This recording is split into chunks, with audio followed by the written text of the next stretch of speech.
First of all, sir, let me start by congratulating you. Vande Bharat, a lot of naysayers said, is not going to be able to achieve the targets that you set. You seem to be on track, no pun intended, but will you be able to achieve your target of 75? Actually, the target is 475. And 475, in the last budget, 400 Vande Bharats were sanctioned, and before that, 75 had been sanctioned. So the target is 475, and we'll be achieving the entire 475 in the coming 3 years. By 15th August, the target of manufacturing 75 Vande trains, fully on track, going well. Train has performed really well, and the reviews from passengers is very good. Review from industry is amazingly good.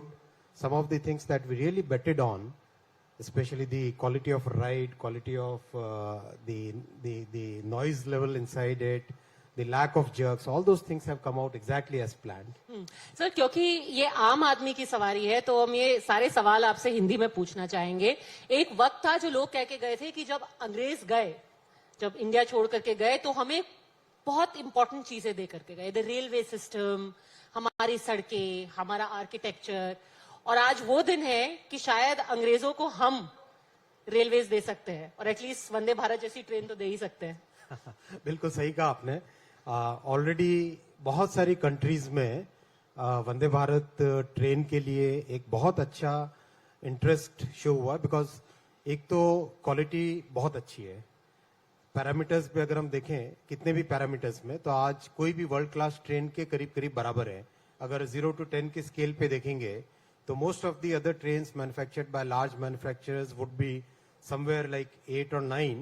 This would be, let's say, 7 or 8. It won't be significantly lesser than that. And with every version, it is improving. Every version, we are coming out with something better. So definitely, ये technology आने वाले वर्षों में export होएगी. जब बात होती है आम आदमी की सवारी की, एक तरफ है जो हमारी ज्यादातर जो हमारी जनसंख्या है वो ट्रैवल करते हैं स्लीपर क्लास में, नॉन एसी में. उनके लिए वंदे भारत सिर्फ एक शो पीस की तरह नहीं है. इट लुक्स ग्रेट कि हम कह रहे हैं कि हमारे देश में इस तरीके की ट्रेनें हैं, चमचमाती हुई, नई, बाय यूरोपियन स्टैंडर्ड्स. पर कितने लोग इसको अफोर्ड कर सकते हैं? जो लोग वंदे भारत में चलेंगे वो तो एयरलाइन भी पकड़ सकते हैं. ऐसा नहीं है. आप पैसेंजर्स के साथ बातचीत करके देखिए, एक साधारण से साधारण पैसेंजर भी आज वंदे भारत जब लेता है, मैंने कई जगह पूछा, इनफैक्ट एक बार तो वाराणसी के स्टेशन पे पीएम साहब ने कुछ पैसेंजर्स को पूछा था, तो उन पैसेंजर्स ने कहा कि जितना समय हमारा बचता है इस ट्रेन को लेके ट्रैवल करने से, वो समय अपने आप में इतना कीमती है कि हमें एक मार्जिनली एक्स्ट्रा कॉस्ट जो देनी पड़ती है, वो वैसे भी रेलवे के फेयर्स इतने कम है, सिग्निफिकेंटली कम है, कि आज वैसे भी लाइक जो सोसाइटी के middle classes, lower middle classes के लिए रेलवे है. बाकी सब के लिए तो नहीं. बाकी सब तो आना चाहे वेलकम है, लेकिन फेयर्स और पूरा स्ट्रक्चर उस तरह से बना हुआ है. So it's a very very affordable service, very affordable service. इसमें कोई ऐसा नहीं कि किसी पर्टिकुलर सेक्शन के लिए ये हो रही है.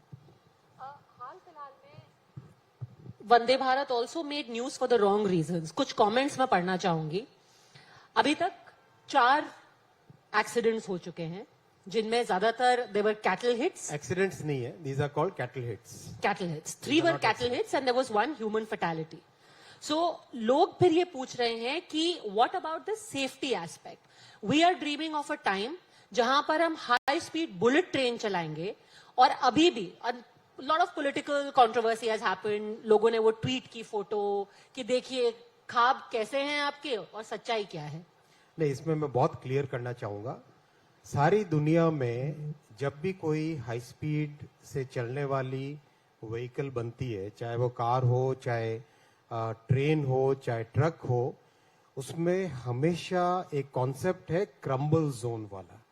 क्रम्बल जोन का मीनिंग ये कॉन्सेप्ट में है कि अगर काइनेटिक एनर्जी को एब्जॉर्ब करना है, कोई चीज बहुत स्पीड से आ रही है और किसी दूसरी चीज से टकराती है, तो वो काइनेटिक एनर्जी को एब्जॉर्ब करने के लिए एक एलिमेंट हमेशा उसमें रहता है, ताकि एक्सीडेंट नहीं हो, गाड़ी डिस्टेबलाइज नहीं हो. इसमें वंदे भारत में जो ट्रेन का डिजाइन किया गया है, उसमें जो फ्रंट वाला पोर्शन है, दैट फ्रंट वाला portion is designed to dismantle. Design to dismantle इस तरह से कि मान लो कोई कैटल आता है, इंडिया में ट्रैक सारे जमीन पे हैं, जमीन पे ट्रैक है यानी कैटल हुए, ह्यूमन बींग्स हुए, हर तरीके से लोग ट्रैक पे आते ही आते हैं। इसको रोकना अपने आप में एक बहुत बड़ा चैलेंज है, एक सामाजिक समस्या है। तो ऐसे केस में कैटल आए, ट्रेन 160 180 की स्पीड से हो, 130 की स्पीड से हो, कैटल से टकराते ही आगे वाला पोर्शन डिसमेंटल हो जाता है। It's design to dismantle. जैसे गाड़ी में कई बार हम सामने एक फ्रंट में बम्पर लगाते हैं जो कि एब्जॉर्ब कर जाएगा और वो उसमें डेंट पड़ जाएगा, बाकी गाड़ी में कोई तकलीफ नहीं होगी। इसी तरह से इसका डिजाइन किया हुआ, राइट। इनफैक्ट आज के टाइम में जितनी भी ट्रेन डिजाइन होती है उसमें करीब 1.5 मीटर का सेक्शन डिजाइन होता है जो कि क्रम्बल जोन बोलते हैं, जिससे कि अगर दो ट्रेन आपस में बाय चांस किसी भी कारण से टकरा भी जाए तो केवल वो वाला पोर्शन श्रिंक हो जाता है, क्रम्बल हो जाता है, वो वाला पोर्शन फिनिश हो जाता है। तो ये टेक्नोलॉजी का है। दूसरा, कैसे लोगों को रोकें। ऑलरेडी पिछले 3-3.5 साल से फेंसिंग का काम चल रहा है। फेंसिंग में कई सारी दिक्कतें आती हैं बिकॉज गांव के लोगों को लगता है कि हमारा इधर से उधर जाने का एक रास्ता था, वो रास्ता क्यों बंद हो गया। तो इस तरह की प्रॉब्लम्स को ओवरकम करते हुए बहुत तेजी से फेंसिंग भी चल रही है। तो फेंसिंग होने से ये प्रॉब्लम करीब करीब काफी खत्म हो जाएगी। रही बात बुलेट ट्रेन की, बुलेट ट्रेन हमेशा एलिवेटेड ट्रैक्स पे रहती है। पिलर्स होते हैं, पिलर्स के ऊपर वायाडक्ट होता है, उस वायाडक्ट के ऊपर बुलेट चलती है। 320 की स्पीड है उसकी और उसके अलग तरह के कंट्रोल्स, अलग डायनामिक्स होते हैं। सर, बुलेट ट्रेन में इतनी देर क्यों हो रही है? क्योंकि बुलेट ट्रेन का जो ओरिजिनल टारगेट था और जो कॉस्ट था, दोनों ओवररन हो चुके हैं। नहीं, अगर आप कोई भी देश में देखें, अगर आप बुलेट ट्रेन बनाने का टाइम पीरियड शुरुआत वाला, फर्स्ट बुलेट बनती है, चाहे आप यूएस ले लो, चाहे चाइना ले लो, चाहे ताइवान ले लो, चाहे साउथ कोरिया ले लो, शुरू में जो डिजाइन वाला फेज होता है वो डिजाइन वाला फेज बहुत कॉम्प्लेक्स होता है। बहुत ही कॉम्प्लेक्स टेक्नोलॉजी है बुलेट की। आप अगर अपनी गाड़ी को 100 की स्पीड से चलाते हो, कैसे वाइब्रेशंस होते हैं, उसको कंट्रोल करना आसान होता है क्या? बहुत मुश्किल होता है गाड़ी को। ये बुलेट चलती है 320 की स्पीड पे, 320 किलोमीटर पर kmph की स्पीड पर अगर कोई गाड़ी चलेगी तो उसमें किस तरह के वाइब्रेशंस होंगे, उसमें किस तरह से उसकी स्टेबिलिटी के होंगे, क्या सिक्योरिटी सिस्टम्स होंगे, क्या कंट्रोल सिस्टम्स होंगे, उसके डिजाइन में टाइम लगता है। और लास्ट ईयर मतलब करीब पिछले साल अगस्त में पहली फाउंडेशन लगने के बाद से करीब अभी 110 के आसपास किलोमीटर ऑलरेडी बन चुकी है। I think that is in 1 year construction अगर हम देखें तो शायद बहुत सारे देशों से बेटर है। तो एस्टिमेटेड आपको क्या लगता है अभी, going by the current estimates? 2026 का अभी इसका करंट एस्टिमेट है। प्रैक्टिकली सब चीजें ठीक टाइम पे चल रही है। जो ट्रेन के डिजाइन में उसमें थोड़ा सा टाइम ज्यादा लग रहा है बिकॉज जापानीज का कहना है कि हमारे यहाँ की जो एनवायरमेंटल कंडीशंस हैं उसके हिसाब से डिजाइन करना पड़ेगा। So that means dust ingression कितना है, टेम्परेचर के पॉइंट ऑफ व्यू से, उन सब के पॉइंट ऑफ व्यू से एक बार फिर उसका रीडिजाइन हो रहा है। बाकी everything else is on track. अभी हाल फिलहाल में एक बहुत वीडियो वायरल हुआ था जो अयोध्या रेलवे स्टेशन का है, कि किस तरीके से उसको डेवलप किया जा रहा है। Lot of people commented about it. what is the aim that you have in redeveloping our railway stations? Because all of us have very memories of our railway stations. हमारी ज्यादातर पूरा बचपन, हमारी आधी जिंदगी पहले तो हम इसमें ट्रैवल करते थे, ट्रेन में, and station was an integral part. वहां पे एक व्हीलर होगा, वहां पे एक चाय वाला होगा, वहां पे एक कचौरी का स्टॉल होगा। What is your vision of our railway stations? That they should be modern and yet they should be very rooted in what the railways means for us. Correct. Railway station के बारे में प्रधानमंत्री जी ने बहुत ही clear vision हम लोगों को दिया है। इस विजन के 3 बहुत इंपॉर्टेंट एलिमेंट्स है। फर्स्ट एलिमेंट है स्टेशन शहर का सिटी सेंटर बनना चाहिए। शहर के एकदम प्राइम लोकेशन में होता है स्टेशन। उस स्टेशन को इस तरह से डेवलप करो, रीडेवलप जब करो, that place should become the cities centre for cultural activities, for commercial activities, for transportation, for practically everything that you conceive in a city's life. तो ये सोच के उसका रीडिजाइन कंप्लीट कर रहे हैं। दूसरा एलिमेंट है जहां जहां रेलवे लाइंस डेवलप हुई उसमें सिटी इधर भी ग्रो हुई, उधर भी ग्रो हुई। यानी railway tracks have in a sense tracks were there, city has developed on both sides. तो पीएम साहब का इसमें बहुत क्लियर उनका विजन है कि स्टेशन शहर के दोनों हिस्सों को जोड़ने वाला बनना चाहिए. सो कैसे उसमें डिजाइन करें, किस तरह के डिजाइन एलिमेंट्स लाएं. तो डिजाइन एलिमेंट्स में एक बहुत अच्छा कॉन्सेप्ट लेके आए अर्बन स्पेस क्रिएट करने का, रूफ प्लाजा का. आई विश मैं आपको एक प्रेजेंटेशन दिखा पाता. उसमें रूफ प्लाजा क्रिएट की जा रही है हर एक स्टेशन में. कई कई स्टेशन में तो 15 एकड़ नई स्पेस क्रिएट हो रही है. तो व्यक्ति शहर के किसी भी हिस्से में हो, स्टेशन के रूफ प्लाजा के ऊपर आ सकता है. बड़े आराम से वहां पे अच्छा स्पेशियस वेटिंग एरिया, जो आपने कहा व्हीलर की दुकान, चाय की दुकान, कचौरी की दुकान, साथ में बच्चे हैं तो बच्चों के लिए खेलने का थोड़ा सा जगह. और जो लोकल प्रोडक्ट्स हैं, कहीं पे गुलकंद अच्छा बिकता है तो कहीं पे क्या मिलता है, कहीं लकड़ी की चीजें अच्छी बनती है. सहारनपुर जाओ, लकड़ी की अच्छी चीजें बनती है.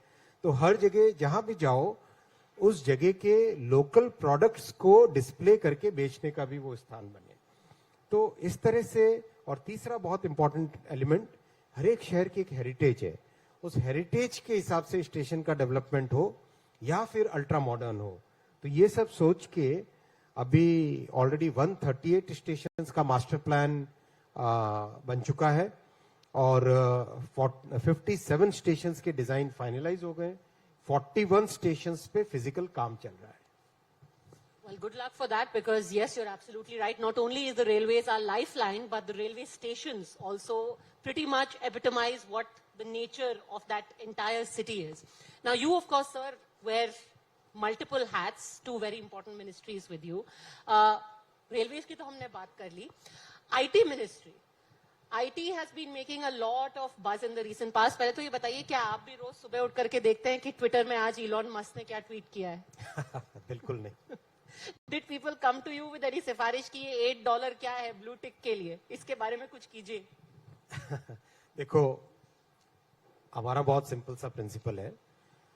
सोशल मीडिया एक बहुत इंपॉर्टेंट टूल है टू एक्सप्रेस पीपल्स व्यूज. इसकी बहुत इंपॉर्टेंस है because it has given a totally new way to express people's feelings. साथ ही साथ सोसाइटी में इसका क्या इम्पैक्ट है. बहुत आसान है आज की तारीख में कोई भी एक डीप फेक फोटोग्राफ बनाना और उसको अपलोड करना और किसी के भी अगेंस्ट कुछ भी लिख देना. तो आज की तारीख में सारी दुनिया में, केवल भारत की बात नहीं कर रहा हूं मैं, सारी की सारी दुनिया में there is a serious evaluation of what should be social media's accountability. Social media की अकाउंटेबिलिटी के ऊपर सीरियस डिस्कशन दुनिया भर में. इवन दोज कंट्रीज जहां पे फ्रीडम ऑफ स्पीच को सैक्रोसेंट और बहुत ही एक अलग लेवल पे माना जाता है, उन सब कंट्रीज में भी seriously legislators, regulators, parliamentarians, they are all evaluating कि किस तरह से सोसाइटी में कोई डिसरप्शन नहीं हो, सोसाइटी में हार्मोनियस ग्रोथ हो सके, सोसाइटी में एक प्रॉपर ऐसा मैकेनिज्म रहे जिसमें एक्सप्रेशन भी हो लेकिन अकाउंटेबिलिटी हो. इन सब चीजों पे बहुत केयरफुली ध्यान दिया जा रहा है. और हमें भी, I request all the users, all the viewers, कि आप भी अपने व्यूज दीजिए कि सोशल मीडिया का अकाउंटेबिलिटी कैसा होना चाहिए, किस तरह से क्या नया रेगुलेटरी स्ट्रक्चर होना चाहिए. As far as government is concerned, the way we are thinking is we are creating a comprehensive set of regulations जिसमें कुछ हॉरिजॉन्टल रेगुलेशंस है, यानी वो किसी भी एक सेक्टर के नहीं है, सेक्टर एग्नोस्टिक है, टेक्नोलॉजी एग्नोस्टिक है. फिर कुछ स्पेसिफिक मॉड्यूलर हर एक सेक्टर से रिलेटेड अपने रेगुलेशंस होंगे. इसका कारण है हम लोग डिजिटल इकोनॉमी में, देश भारत एक बहुत बड़ी फोर्स है, आज बहुत बड़ी ताकत है. 8 साल पहले जब पीएम साहब ने डिजिटल इंडिया लॉन्च किया था, स्टार्टअप इंडिया लॉन्च किया था, वो इनिशिएटिव आज एक ऐसा बड़ा वृक्ष बन चुका है कि सारी दुनिया इंडिया की तरफ एक ट्रस्टेड ज्योग्राफी की तरह देख रही है, एक ट्रस्टेड पार्टनर की तरफ देख रही है. ऐसे में डिजिटल इकोनॉमी जब एक प्रोमिनेंट रोल प्ले कर रही है, उसमें लीगल सिस्टम कैसा होना चाहिए, रेगुलेटरी सिस्टम कैसा होना चाहिए, उसका एक कॉम्प्रिहेंसिव फ्रेमवर्क हम लोग बना रहे हैं. क्योंकि आपने रिस्पॉन्सिबिलिटी की बात की और अकाउंटेबिलिटी की बात की, as a person, social media user, and then as minister, where do you stand on social media and free speech? Are you a free speech absolutist? Because आज increasingly ये debate हो रही है, क्या जो सत्ता में है वो डिसाइड करेगा कि क्या इनिमिकल टू पब्लिक ऑर्डर है? अगर आपके लिए पॉलिटिकली सही है तो व्हाट्सएप फॉरवर्ड चलता रहेगा, फेसबुक पे कोई कुछ भी लिख दे, कई लोग आपकी पार्टी के बारे में कहते हैं कि आप फेक न्यूज फैलाते हैं तो कुछ नहीं होता, दूसरा कुछ लिख भी दे फेसबुक को, उसको उठा के जेल में डाल देते हैं। सोशल मीडिया पे फ्री स्पीच कितनी हो सकती है? सबसे पहला रेगुलेशन स्टार्ट होता है खुद से। मैं मानता हूं कि सेल्फ रेगुलेशन सबसे पहला इंपॉर्टेंट स्टेप है। सेल्फ रेगुलेशन डेफिनेटली हम सबको अपनी जिम्मेदारी मान के, अपना कर्तव्य मान के, अपनी ड्यूटी मान के रखना चाहिए कि वही चीज हम पोस्ट करें जो कि हमने वेरीफाई की हो, चेक की हो और किसी और के फीलिंग्स को हर्ट नहीं करती हो। ये अपना खुद की, आज अगर इस हॉल में हम लोग बैठे हैं तो क्या इस हॉल में बैठ के कुछ ऐसी चीज बोली जा सकती है, बोलनी चाहिए जो कि किसी और के फीलिंग्स को हर्ट करे? नहीं बोलनी चाहिए। We have to be careful what we say in public. तो जो ये फिजिकल हॉल है वो एक डिजिटल हॉल है, उस एनालॉग वर्ल्ड का इक्विवेलेंट डिजिटल वर्ल्ड है। तो इस एनालॉग वर्ल्ड में जिस तरह के हम लोगों ने सोशल स्ट्रक्चर्स बनाए, लीगल स्ट्रक्चर्स बनाए, वैसे कि वैसे उसके इक्विवेलेंट डिजिटल वर्ल्ड में भी बनने ही होंगे, तभी जाके सोसाइटी प्रॉपर रहेगी। बहुत ही carefully see every measure that we have taken so far. हर एक मेजर में we have consulted all the stakeholders. चाहे हमने आईटी रूल्स लेके आए, आईटी रूल्स में प्रॉपर कंसल्टेशन हुआ, जो कंटेंट के रूल्स लेके आए उसमें भी प्रॉपर कंसल्टेशन हुआ। कंसल्टेशन के बाद में बने, पहला। दूसरा, parliament represents the entire country, सब चीज पार्लियामेंट के सैंक्शन से बन रही है, पार्लियामेंट के अप्रूवल से बन रही है। तीसरा, हर जगह हमने पहले सेल्फ रेगुलेशन की अपॉर्चुनिटी दी है इंडस्ट्री को कि आप अपना ग्रीवेंस, किसी का भी कोई भी ग्रीवेंस हो सकता है, उस ग्रीवेंस को एक बार एड्रेस करने का मैकेनिज्म बनाओ inside your own company, then things don't get resolve, तो फिर बाहर जाके किसी एक इंडिपेंडेंट थर्ड बॉडी के पास में जाना पड़े। तो ये स्ट्रक्चर्स, इससे ज्यादा डेमोक्रेटिक क्या हो सकता है? Surveillance is going to be one of the hot button issues in the coming days. In spite of what the laws say, हाल फिलहाल में एक स्टोरी हुई थी, आपको याद होगी, जहां पे ये कहा गया था कि आपके पार्टी के जो आईटी सेल हेड है वो जब कॉल करते हैं मेटा को तो इन वन स्ट्रोक लोगों के पोस्ट हटा दिए जाते हैं। That story was proven later to be wrong. That being said, India's rating, freedom rating was downgraded, and the company that did that, the organization that did that, said कि भले से ये स्टोरी विड्रॉ हो गई हो, surveillance तो India में हो रहा है, और जो लोग इनिमिकल हैं उनको हमेशा स्क्रूटनी में रखा जाता है, उनको वॉच लिस्ट पे रखा जाता है, उनको इलीगली हमेशा स्क्रूटनाइज और सर्वेलेंस किया जाता है। चश्मे का कलर बदलने से बहुत सारी चीजें बदलेंगी। कुछ लोग बहुत ही नेगेटिव चश्मे से देखते हैं।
Media being a battleground of ideas, this whole churn happened, to put it very crudely, when people said that most of the social media platforms are now swamped by woke culture. What do you make of this debate, and do you think there is a change happening? Change is continuous. इतनी changes आ रही है social media में, तो it's like अभी मैं थोड़े दिन पहले I was with some students, तो मैंने कोई एक वीडियो दिखाया था यहाँ पे। मैंने कहा ये वाला वीडियो ये एक्चुअली वंदे भारत का ही था। 180 kmph पे ट्रेन रन कर रही है और पानी का ग्लास बिना हिले एकदम बढ़िया स्टेबल खड़ा है। तो मैंने कहा फेसबुक पे देखा क्या, किसी ने हाथ नहीं उठाया। मैंने पूछा इंस्टा पे देखा क्या, सारे हाथ उठ गए। सो इतना चेंज हो रहा है, इतना चेंज हो रहा है। एक जो बड़ा एलिमेंट है जो चिंताजनक है वो ये एलिमेंट है एडिक्टिवनेस का। एडिक्टिवनेस का भी बहुत बड़ा एलिमेंट है जिसमें हमें अपने फैमिलीज में, अपनी सोसाइटी में, अपने साथ रहने वाले सबको अवेयर भी करते रहना पड़ेगा कि किस तरह से कहीं हम ऐसा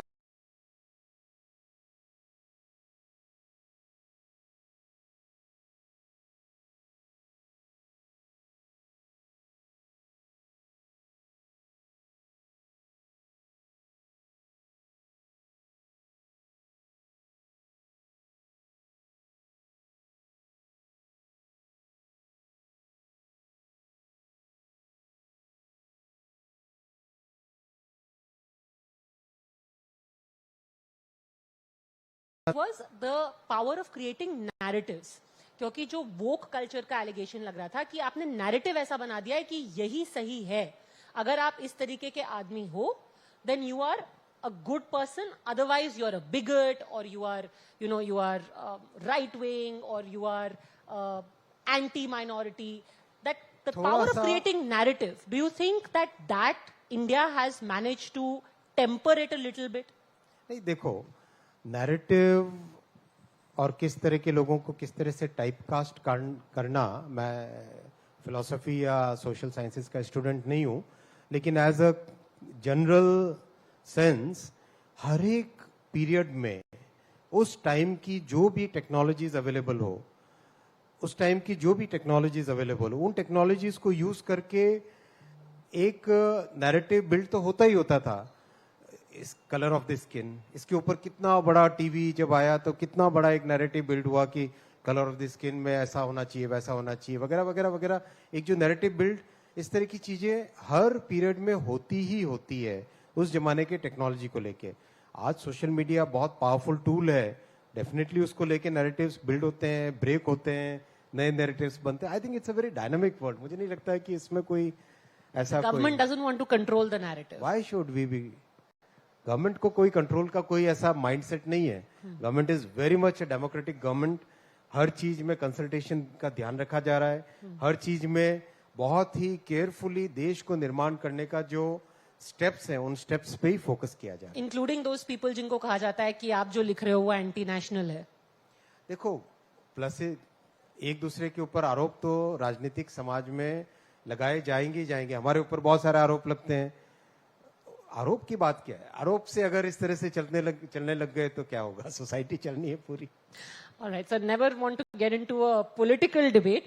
So I want to actually ask you about, you mentioned Digital India. Among Digital India, which was a very important IT project, here are some statistics which are not very encouraging. Now, internationally, it was, you had more than $150 million fund for startups within the country. Right now, these investments seem to have slowed down. What is this slowdown because of? देखो, आप एक statistic दिखाओ, मैं आपको 10 दूसरे statistic दिखा सकता हूं। Global data consumption per capita on mobile phone करीब 14 GB पर मंथ है। इंडिया का 18 के आसपास है, right? Number of unicorns in one full continent, which was once a technology and science leader, India से आधे हैं, राइट? किसी भी आप पैरामीटर पे जाओ, number of connected people on internet, probably we have among the world, we have per capita terms, we have the highest numbers. किसी भी पैरामीटर पे जाओ, digital India is a great success. 10 साल पहले इलेक्ट्रॉनिक्स मैन्युफैक्चरिंग इंडिया में कोई, मेरे ख्याल से अगर मैं पूछूं कि हाथ खड़ा करो कितने लोगों ने उस टाइम में इलेक्ट्रॉनिक्स मैन्युफैक्चरिंग का देखा होगा, रेयरली कभी कोई, मिनिस्क्यूल। आज $87 बिलियन की इंडस्ट्री है। 25 lakh people are employed in electronics manufacturing, second largest mobile manufacturer. तो it's a massive change which has happened in the last 8 years। massive growth which has happened in the digital economy in the last 8 years. अभी जो आप VC में funding की कमी आई है उसका बहुत बड़ा कारण है जो वेस्टर्न वर्ल्ड में there was a whole 1.5 years of really strong flow of capital, loose money जिसको बोलते हैं, जिसमें the governments kept on printing money, they kept on printing money and putting that out in the financial sector. I want to ask you about the 5G rollout. Of course, there's great excitement about it. 5G आने वाला है, 5G आने वाला है. At a time when 4G also in some parts of the country is problematic, it's patchy, you do not have enough connectivity. Is this more hype than reality? देखो, telecom में सबसे बड़ा रॉ मटेरियल क्या होता है? Spectrum. Spectrum है तो telecom है, राइट? 4G के बहुत सारे जगह में टेलीकॉम सर्विस प्रोवाइडर्स के पास सफिशिएंट स्पेक्ट्रम नहीं था.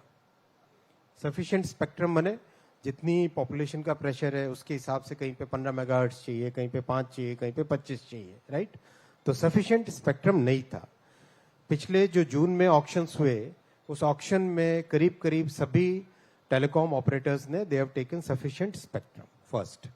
Second, there was a whole series of litigations in the past जो for whatever reasons primarily coming out of that entire 2G 3G के जो स्कैम्स हुए थे उन स्कैम्स के follow on में there was a series of litigations. Quite a significant part of the litigation prime minister साहब ने पिछले सितंबर में जो रिफॉर्म्स किए उस रिफॉर्म्स के कारण एक series of litigation is now out. What does that mean? That means that जो फोकस लिटिगेशन पे था टेलीकॉम ऑपरेटर्स का वहां से हटके now it has gone into new capital investment, technology upgradation कि किस तरह से बेटर सर्विसेज मिले, उस सब पे फोकस शिफ्ट हुआ है. तीसरा, इंडिया ने दुनिया के केवल 5 देश ऐसे हैं जिसमें end to end telecom technology stack available था. Now India has become the 5th country to join that club, that very niche club जिसमें end to end technology India ने डेवलप की है. It has taken some time, 2.5 years लगे, लेकिन बहुत ही it's a notch better than other technologies which are right now available in the world. तीसरा ये पॉइंट. चौथा, 5G का रोल आउट अगर आप दुनिया के किसी भी देश में देखो जनरली 3 से 4 साल का टाइम फ्रेम लेते हैं. We have taken a very aggressive target of 2 years in which we should be able to cover at least 90% of the entire geographical area of India. ये सोच के चल रहे हैं और बहुत तेजी से रैपिडली रोल आउट हो रहा है. 2500 टावर्स एवरी वीक ऑलरेडी लग रहे हैं. जनवरी फरवरी के टाइम फ्रेम में this number will shoot up like this और अगले मार्च अप्रैल तक करीब करीब 200 शहरों में 5G will be rolled out. And जज us over a period of 12 to 18 months. Don't जज us over 3 or 4 weeks. Time लगता है. कोई भी चीज स्टार्ट होती है तो स्टार्ट होने में उसको रोल आउट करने में अपने आप में टावर्स लगाने, इक्विपमेंट्स लगाने, उनकी ट्यूनिंग करनी, उन सब के शुरू में जो भी फॉल्ट्स आएंगी उनकी फॉल्ट्स को डायग्नोज करके उनको रिपेयर करना, it takes time. That kind of time is definitely there in any geography which is rolled out 5G. तो आप अगले साल दिवाली के आसपास बात करते हैं ना, तब देखना. Next times now summit Diwali के आसपास ही होगा. We'll be there. Thank you very much, Minister, Thank you for so speaking much. to us. Thank you. Best of luck for 5G, for Vande Bharat, and of course for the bullet train soon. Thank you.